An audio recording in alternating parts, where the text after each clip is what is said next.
अस्सलाम वालेकुम। मेरा नाम उमर अरशद है और मैं आज आप लोगों के लिए अपनी एक और नई गाड़ी लेकर आया हूँ। ये 2008 की टोयोटा हाइलक्स वीगो है। और इससे पहले कि हम इस गाड़ी के बारे में बात शुरू करें, मैं आपको बताना चाहूँगा हमारी जो वेबसाइट है www.bamwheels.com वो लॉन्च हो चुकी हुई है, पिछले 3 महीने से हो चुकी हुई है। गाड़ियाँ अगर आप बेचना चाहते हैं, ख़रीदना चाहते हैं तो ज़रूर हमारी वेबसाइट जाके विज़िट करें। उसके अलावा हमारा वहाँ पे ब्लॉग्स है जिसमें हमारी टीम बहुत मेहनत कर रही है लेटेस्ट जो भी ऑटोमोबाइल सेक्टर से रिलेटेड न्यूज़ है वो आपके पास लेकर आने के लिए। हमारे पास गाड़ियों का ख़रीदो फ़रोख्त है, रेंट अ कार का ऑप्शन है। अगर आप अपनी गाड़ी रेंट पे देना चाहें इजाफी आमदनी के लिए, या आप रेंट पे गाड़ी लेना चाहें तो वो भी आप देख सकते हैं। आहिस्ता आहिस्ता हमारा डेटाबेस बिल्डअप हो रहा है। इस वक्त हमारे पास वहाँ पे ये ये और ये तमाम गाड़ियाँ भी हमारे पास वहाँ पे बराए फ़रोख्त मौजूद हैं। उसके अलावा ये जो गाड़ी मैं अभी चला रहा हूँ इसका भी ऐड वहाँ पे मौजूद है, अगर आप देखना चाहें तो बिल्कुल जाके देख सकते हैं। अब आ जाते हैं इस गाड़ी के ऊपर। मेरे पास इससे पहले जो है पाकिस्तानी वीगो रह चुका है और मेरे पास इनविंसिबल भी रह चुका है जो कि यूके वाला होता है।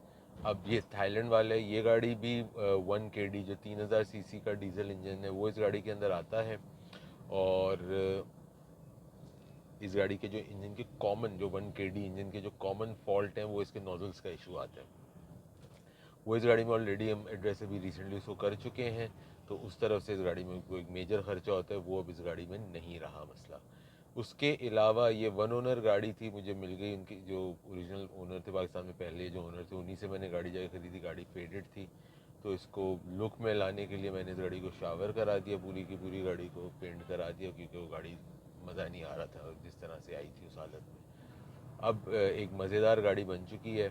और अगर इसकी हम प्राइस के ऊपर बात करते हैं, इस वक्त कोई इस गाड़ी की प्राइस रेंज जो है आप समझो कि 50 से 55 लाख रुपए के करीब चलती है इस गाड़ी की प्राइस। और ये गाड़ी भी उसी प्राइस ब्रैकेट में फॉल करती है। इस गाड़ी के अंदर हीटर नहीं होता है। ये समाओ थाईलैंड वाली जितनी भी वीगोज आती हैं उनमें हीटर नहीं आता है, एसी होता है। अच्छा, इस गाड़ी के अंदर मैं आपको एक और चीज़ मज़े की बताता हूँ। जो ये 2008 वाली गाड़ी है इसके अंदर ट्रैक्शन कंट्रोल मौजूद है।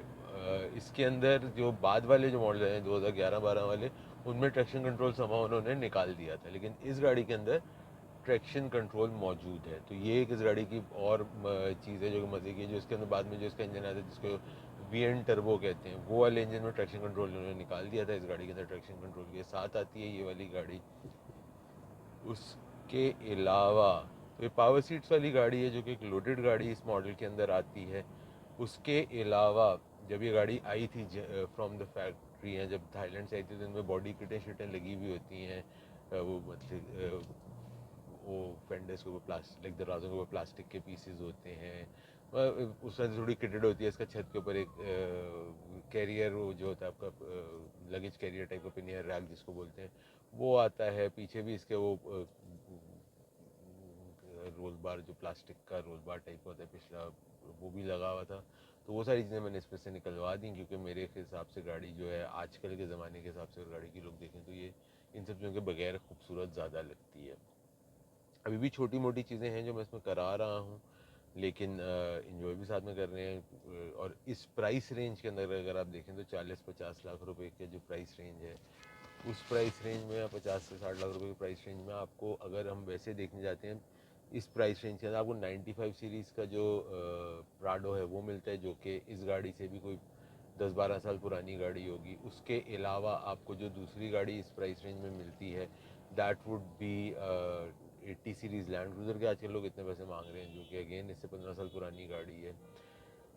मॉडल वाइज अगर देखें तो आपको 5 मिलियन की प्राइस रेंज में अगर आपको SUV या 4x4 गाड़ी चाहिए तो उस लिहाज से बहुत एक अच्छा ऑप्शन आ जाता है।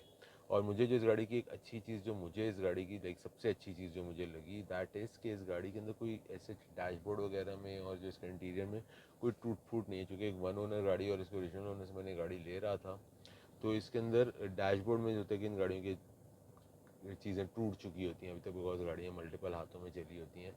ये गाड़ी 1,79,000 मतलब ऑलमोस्ट 1,80,000 आप समझे सो ये गाड़ी चली हुई है। और अगर मैं इसकी माइलेज के हिसाब से इस गाड़ी की कंडीशन देखता हूँ तो बहुत एक साफ़ सुथरी गाड़ी मुझे मेरे ओपिनियन में मिल गई, जिसको चलाने में भी अब ठीक है। हाँ, शक्ल में इस गाड़ी के अंदर ये था कि थोड़ा सा गड़बड़ हो गई भी थी, वो फेड हो गया था पूरा पेंट, बिकॉज काला रंग है, 15 साल 16 साल पुरानी गाड़ी है, तो कलर 17 साल एक्चुअली, अब तो 2025 हो गया, तो 17 साल पुरानी गाड़ी है, तो कलर इसका फेड हो गया था।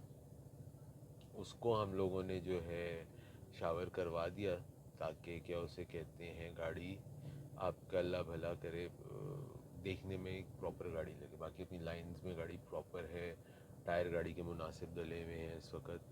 तो overall it is a fun car, मतलब ट्रैक्शन कंट्रोल की वजह से इसमें ये होता है कि आपकी जो गाड़ी की टेल है वो काफ़ी कंट्रोल रहती है। अगर आप लोगों ने 3000 सीसी वाला जो 2016-17 वाला रेवो है वो चलाया, उसमें भी यही इंजन आता था बगैर ट्रैक्शन कंट्रोल के, तो वो गाड़ी भी टेल हैप्पी है थोड़ी सी। उसके अलावा जो थाईलैंड का इसके बाद वाला जो है, जो बगैर ट्रैक्शन कंट्रोल वाला जो वीगो आता है, उसमें भी आप अगर देखें तो वो गाड़ी भी टेल हैप्पी है। तो अगर उस लिहाज से देखा जाए तो this is a good option for the price that you are getting it for. आजकल के उसमें अगर आप वैल्यू टू मनी दें, अच्छा डीजल के ऊपर भी अगेन इसके साथ मैं आपको कंपैरिजन में दूसरी गाड़ियाँ बता रहा हूँ। अगर हम बात करते हैं जो प्राडो डीजल वाला है या जो 80 सीरीज है, वो दोनों गाड़ियाँ फुल टाइम 4 व्हील ड्राइव होती हैं। उससे होता ये है कि वो गाड़ियाँ डीजल फिर भी ज़्यादा खाती हैं, ऑल्दो वो गाड़ियाँ आपकी जो हैं डीजल पे हैं, वो आपको देंगी 6 साढ़े 6 की प्राडो देती है, और इसी तरह से आपको 80 सीरीज़ भी देती है। ये गाड़ी ऑन द कॉन्ट्रेरी अगर आप इसको हल्के पैर से चलाते हैं तो लोकल में आपको 8.5-9 के करीब 1 KD इंजन दे देते हैं। पार्ट्स की अगर हम बात करते हैं तो पार्ट्स भी इसके कोई इतने महंगे नहीं। पिछली लाइट्स इसकी ख़राब थी, वो मैंने नई डाली हैं, तो नई लाइटें 6000 रुपये की मिल गई। हेडलाइट्स का मैंने पता किया था, काबली सेट इसका जो है वो 30,000 रुपये का हेडलाइट्स का मुझे मिल रहा था, बड़ा ज़बरदस्त अनओपन नॉन ब्रेक, बट वो मेरी अपनी लाइटें ठीक थी, तो मैंने उसको चेंज करने की मुझे ज़रूरत नहीं पड़ी। जो नोज़ल्स हैं वो हाँ अलबत्ता इसका थोड़ा सा महंगा खर्चा होता है, वो 2.5-3 लाख रुपए का खर्चा होता है, because that is a little expensive. But again अगर आप देखते हैं कि अगर आप 2-2.5 लाख रुपये का जो 2 लाख रुपए का अगर हम खर्चा पकड़ लेते हैं और आप उसको कहते हैं कि जी आप 2 लाख किलोमीटर चला लेंगे उसके बाद गाड़ी, तो 1 रुपये पर किलोमीटर का रेट आ रहा है, which again is not a bad deal in my opinion. गाड़ी में आपको इस गाड़ी के अंदर बॉडी रोल थोड़ा सा मिलता है चूँकि हाई गाड़ी है, लेकिन जो इसकी विजिबिलिटी है वेरी वेरी नाइस विजिबिलिटी कम। अगेन वो मैं हमेशा बोलता हूँ कि जो आपकी ऊंची गाड़ी होती है उनमें विजिबिलिटी आपकी काफ़ी अच्छी आ जाती है। गाड़ी के अंदर अगर इंटीरियर में मैं देखता हूँ थोड़ी सी चूँ चाँ वगैरह उस तरह की नहीं है, हिला जुला नहीं है, जो टूट फूट की तो मैंने आपसे बात की। उसके अलावा चूँ चाँ वगैरह भी उस तरह से इस गाड़ी के इंटीरियर में नहीं है, काफ़ी एक संभली हुई और आपको जम के वाली गाड़ी की फील देती है। अच्छा अगर इसमें आपको वैसे तो ये गाड़ी जो है लोकल वाला जो रेवो है उसके मुकाबले में ज़्यादा comfortable, not as comfortable as invincible, but local जो आपका रेवो आता है उसके मुकाबले में गाड़ी ज़्यादा कंफर्टेबल होती है। लेकिन अगर आपको मज़ीद कंफर्ट की तरफ जाना है तो फिर आप ये है कि इसका सस्पेंशन आयरन मैन या डॉबल्सन या ARB उस तरह कोई सस्पेंशन पे जा सकते हैं।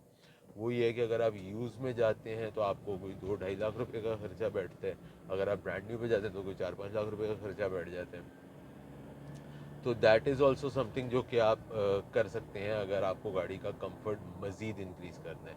मैं चूँकि फॉर्चूनर चला रहा हूँ तो उसके बाद या मैं ये चलाता हूँ तो मुझे ये गाड़ी उसके मुकाबले में थोड़ी सी बेहतर कंफर्ट वाइज फील होती है।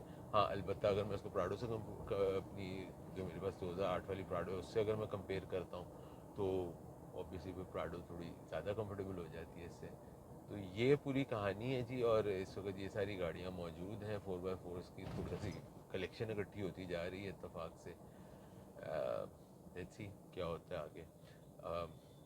अभी तक के लिए इतना ही है। अपना और अपने घर वालों का ख्याल रखिएगा। अगली दफ़ा तक के लिए अल्लाह हाफ़िज़।